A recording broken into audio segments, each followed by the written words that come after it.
Production support for the weekly special is provided by IU School of Public Health Bloomington, addressing public health needs by preventing disease, promoting health, and improving quality of life across the state and around the world through research, teaching, and community engagement.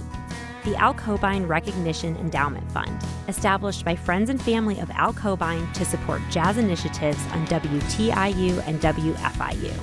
And WTIU members, thank you. The nights are getting cooler, there's a touch of color on the leaves. Discover fall events and destinations across the state. Learn how bluegrass changed the small Brown County town of Bean Blossom.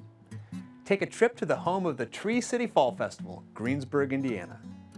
Find out what fall foliage is edible with forest forager Summer Cooper. And welcome blues folk artist Craig Thurston to the studio. Get your fall forecast on tonight's weekly special.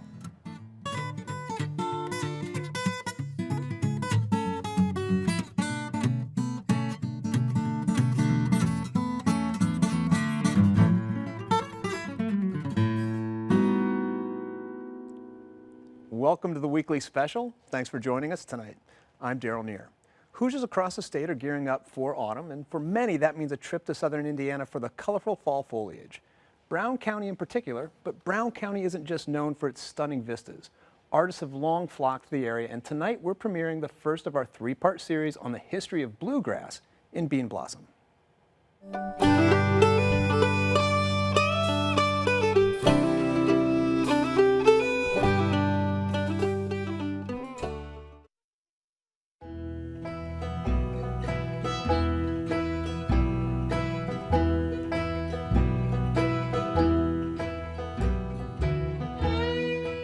Just north of Nashville, Indiana, in the scenic rolling hills of Brown County, sits the town of Bean Blossom. Insulated and relatively unsettled before the 20th century, Brown County gained national recognition as the home to the Hoosier Group, a prestigious colony of artists led by the famed T.C. Steele. While the group put Brown County's beautiful landscape on display, the little town of Bean Blossom remained relatively unknown.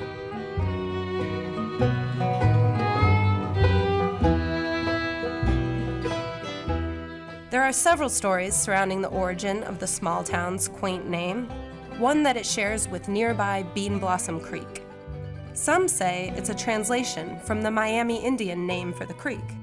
Others say that early settlers to the area survived on wild beans that grew along the stream. Darker legends, however, claim that the moniker came from a settler whose surname was Bean Blossom. After nearly drowning in the creek, he vowed to never turn his back on the water again, settling there forevermore. Either way, Bean Blossom was founded in 1833, but even a century later, there still wasn't much to the little town. That didn't mean there wasn't excitement to be had. You just had to make it yourself.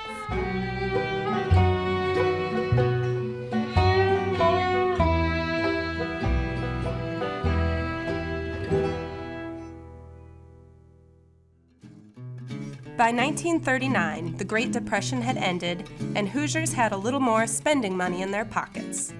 More folks had access to automobiles, and most had a little bit of free time after church on Sunday afternoons. So, rural Hoosiers gathered at each other's homes, turned on the radio, and listened to variety shows, comedy serials, and of course, country music. Some, stirred by the sounds resonating from the radio, got out their fiddles, rolled back the rugs, and danced.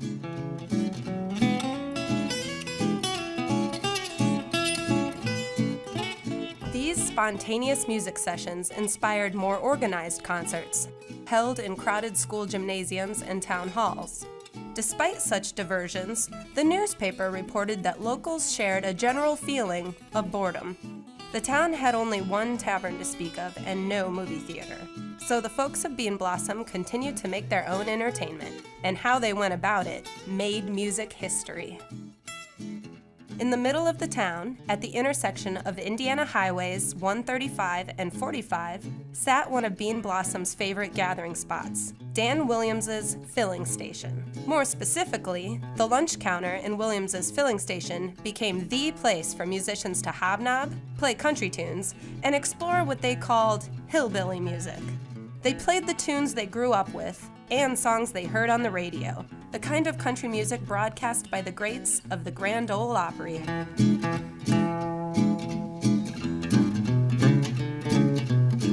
One day, a passing trucker, perhaps called by the siren song of the country tunes, stopped at Williams's place. The traveler's truck offered a special treat for the assembled musicians, a speaker system to amplify records. A crowd quickly gathered as the songs floated through the parking lot and spilled out into the street. And as passerbys stopped and joined in the festivity, some local Bean Blossom residents got an idea. One that would become the famous Brown County Jamboree.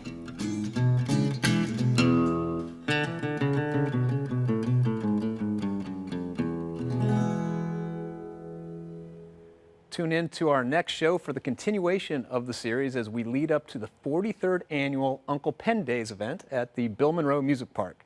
Learn more at billmonroemusicpark.com.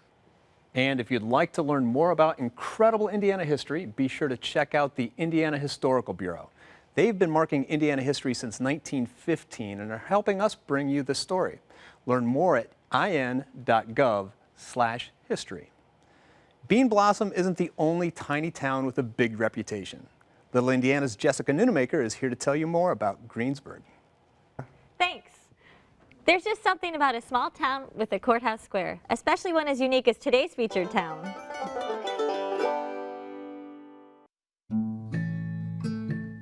Greensburg has a gorgeous town square. Get a load of that architecture. But the one thing you can't miss? The courthouse tree. No, not that tree. I am talking about that tree.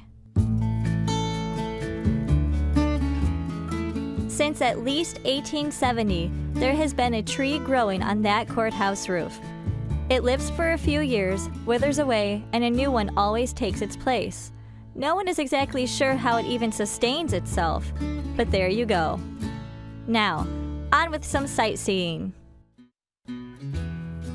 Baby bear cubs, a baby lion. At Stapp's Circle S Ranch, they are up to their ears in all things exotic, cute, and cuddly. I had the chance to pet a baby tiger last year. It was so much fun. Take the tractor ride to tour the whole place. It makes lots of stops so you can feed the range of animals, from goats to deer to fish. Don't forget to ask about the most unusual chicken ever. Getting hungry yet? Make your way to High Point Orchard. Is this gorgeous or what? Surrounded by fruit trees, there's more than fruit at the top of what's known as Pleaks Hill. It's also event hall, meeting space, and cafe. High Point Orchard dishes out food so pretty it's almost a shame to eat it. Almost. My advice? Save room for pie. As if that wasn't enough, I've got two more dining options. The first, the Doghouse, is right in downtown Greensburg. They've got 27 different kinds of specialty dogs on their menu, from your standard Chicago dog to my favorite, the Reuben dog. As owner Mike says, it's the only time being in the Doghouse is a good thing. One of these days, I would like to try the Big Dog Challenge. It's a massive 22-inch, 1-pound, all-beef dog piled high with 11 toppings that must be finished in 15 minutes or less for a prize. But not today. A hop, skip, and a jump away is one of those barbecue joints that reaffirm that Southerners aren't the only ones with the gift of barbecue. With a commercial smoker on site, you will smell the goodness coming from Cecil's Pork and More before you see it. Sliders, brisket, burgers, if it's tender and juicy pork you want, you've come to the right place. For sides, it's all homemade, but absolutely get the potatoes and onions. That deserves repeating. Get the potatoes and onions. That's the condensed version of Greensburg, Indiana. To find out more and to see all of the other great Indiana towns to visit, head to www.littleindiana.com. Small towns, Destinations, not drive-thrus. Thanks, Jessica. And for almost 40 years, Greensburg has held their annual Tree City Fall Festival. So if you want to visit the town, there's no better time. It's coming up in mid-September. Learn more at the website treecityfallfestival.com. So many of our fall festivals feature quintessential autumn treats like apple cider and pumpkin spice. But did you know some of the best seasonal cuisine is right in your own backyard?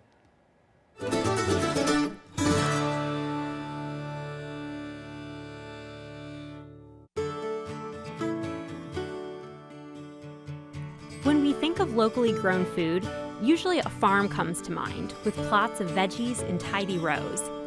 But for a forager who hunts and gathers wild food that grows everywhere from backyards to forests, the boundaries of local food are limitless.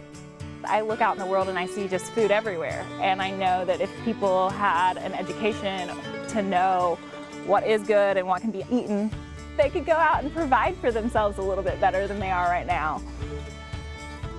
Cooper knows which wild plants belong on, say, a salad plate and where to find them.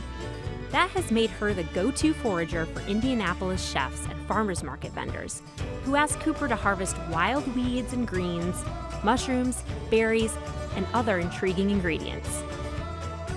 I was actually serving at a restaurant and a friend's parents came in and mentioned that some chefs were using weeds in their salads, and I was like, I wonder what weeds you can eat. Like, I just got really curious about it. I think I started in my yard, just using the things that were already growing around me, just learning which ones of them were edible and which weren't.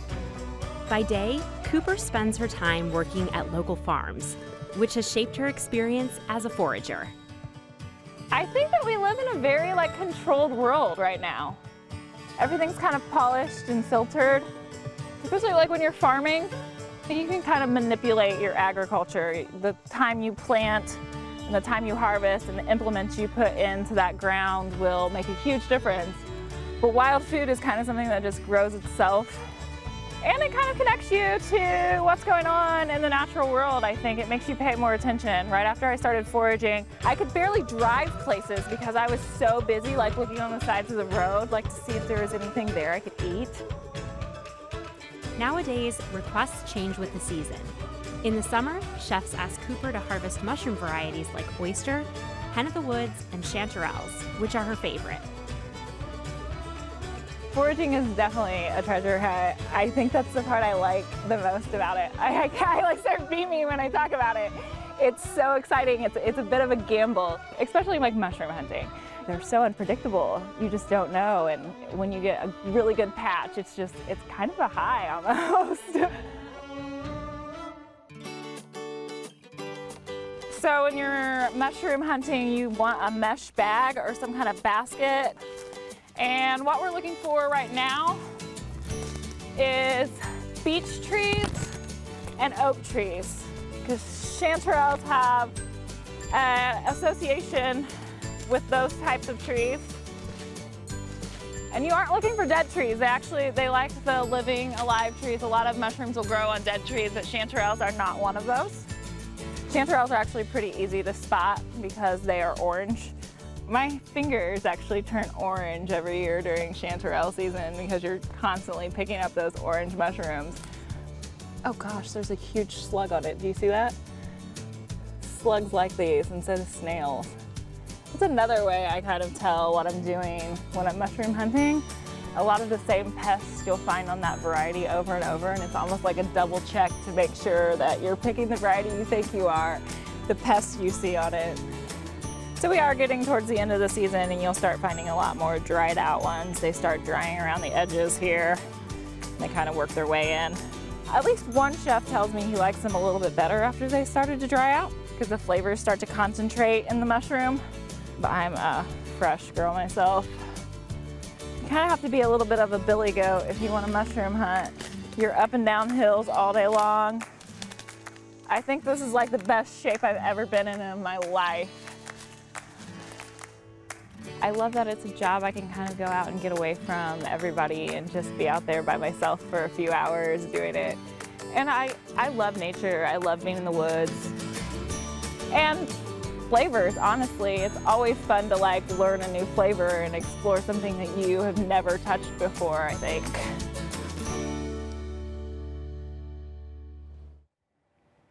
To follow Summer's fall foraging adventures, be sure to follow her on Twitter at SummerStarCoop. And if you'd like more information on how to hunt for your own mushrooms this season, learn more at HoosierMushrooms.org. Before we introduce our musical guest tonight, we wanted to take a moment to tell you about an incredible special program coming up on WTIU. Now, as you may know, on September 17th, PBS will premiere Ken Burns' latest project, a 10-part series on the Vietnam War. What you may not know, however, is that WTIU, in collaboration with Hoosier filmmaker Ron Osgood, has produced a companion documentary entitled Just Like Me, the Vietnam War, Stories from All Sides. Here's a sneak peek.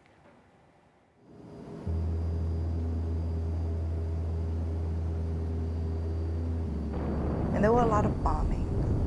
And because we live in the countryside, there were quite a lot of that. That was my earliest memory of the war. We hit an area where there was a B-52 strike had gone through, and we just had all this broken up area where trees were down.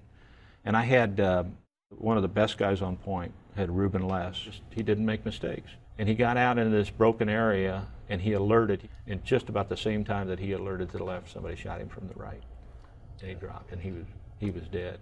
And then you wonder what you might have done different, and there's never an answer. And you realize how fortunate you are. And at least from my viewpoint, I think of what have I done to deserve making it through. Yeah.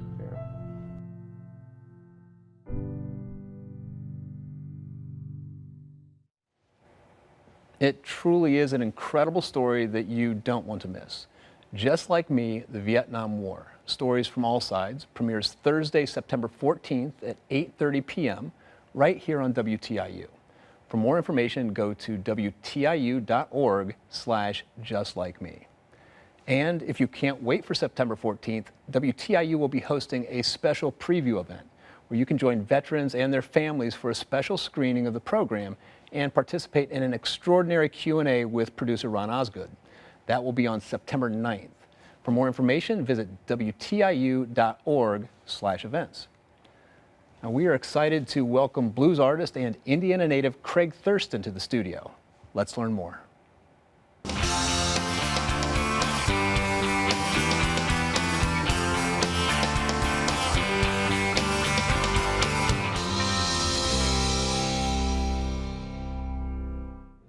Growing up in Noblesville, we didn't have cell phones and things like that.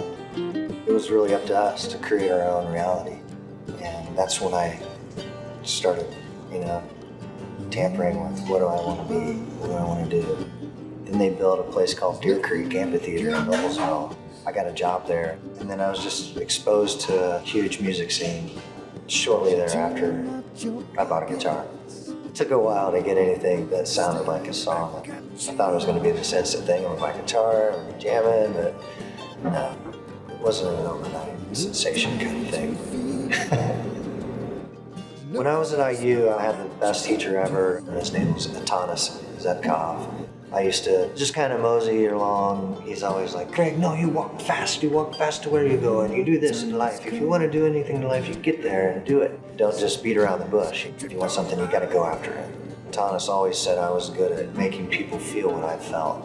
The feeling that I put behind the music was my strength. When I'm performing, really all I'm trying to do is get people in touch with their feeling, to shed that ego for a moment and just feel, I feel it myself. That's why they feel it. If I didn't feel it, they wouldn't feel it. It's really enlightening and humbling, really, to make people experience emotion like that. That's why I do it. It's therapy. When I pick material, if it's not in my DNA, I can't do it. Some songs pull your strings the right way. You can't fake it. And if you do fake it, it shows. Anytime I labor over a piece or a song, it turns out to be rubbish, and I throw it away. But those ones that just come, those are the songs that people relate to the most and that I feel like are my best pieces. Success to me is making it happen. You either do it or you don't. And I'm relentless. I'll get home from a gig at 3 in the morning sometimes, and I'll start sending emails out to try to get more gigs. Even when I'm up at 3 in the morning, I'm up by 7:30 or 8, and I'm emailing again. I really don't know what else I'd do if I wasn't performing. It's what I've been doing for so long. Even if I wasn't in a venue doing it, I was getting ready to be in a venue doing it. It's just because it's what I love to do. When I'm up there, everything else goes away. It's a good way to connect, to that source, the oneness. That's where I can find it. Music is so powerful. It could be a weapon or a tool, uniter or divider. I think that's part of what drew me into it. It changed my life. And now, welcome to the studio, Craig Thurston. Day after day, baby, why go on? If you believe in nothing anymore, I see the people in the face of grief, just wanna get away from everything.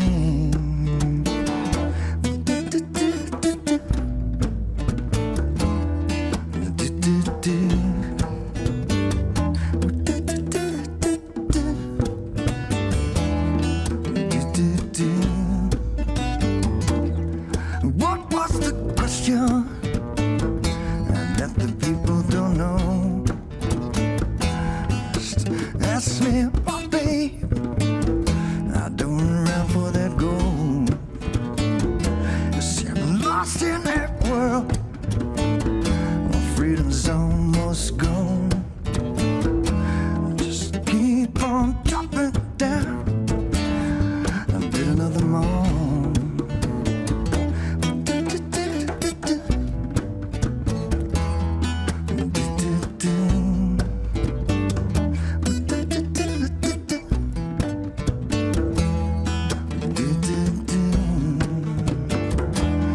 Tomorrow will be just another day. I'm in the sea, and baby, you're so far away. But you and me, we're on different roads. So all I know that's gonna lead us home.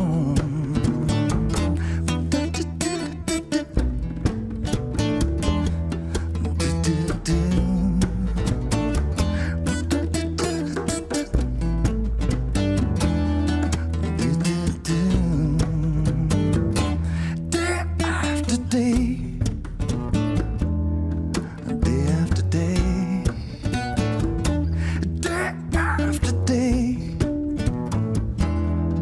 day after day.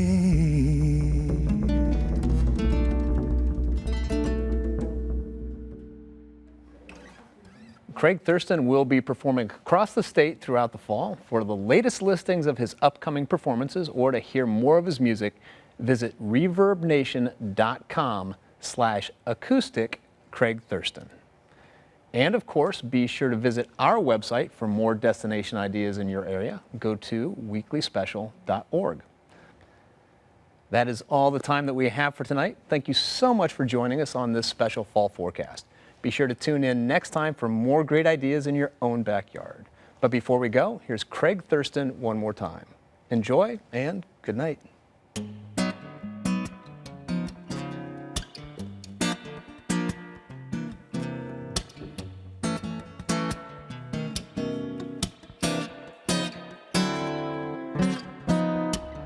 Close my eyes and I see you spinning around, singing my tune like a butterfly.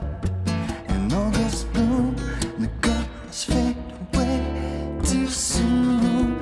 Wish you were there in front of me, dancing to the songs I sing. Instead, you're so far from me. You control it all, you leave me free.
Production support for the weekly special is provided by IU School of Public Health Bloomington, addressing public health needs by preventing disease, promoting health, and improving quality of life across the state and around the world through research, teaching, and community engagement.